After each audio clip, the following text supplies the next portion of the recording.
बहरोज की क्या रिपोर्ट है? लाइन पे आया है कि अभी तक टेढ़ा ही है? बहरोज अब बिल्कुल ठीक है, आपको अब उसकी तरफ से अच्छी खबरें ही आएंगी इंशाल्लाह। अभी जान मैं फैक्ट्री जा रहा हूँ और शाम को मुलाकात होगी। अच्छा बेटा, ध्यान से अस्सलाम जाओ। वालेकुम। वालेकुम अस्सलाम, ख्याल रखना।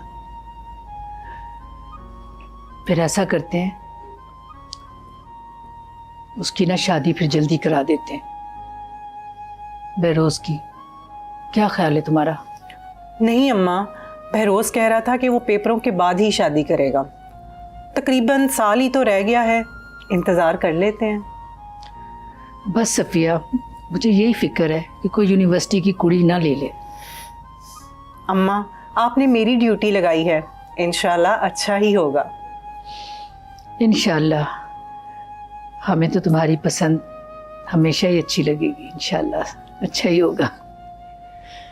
बस अल्लाह खैर करे, अल्लाह खुश रखे मेरी औलादों को, तुम लोगों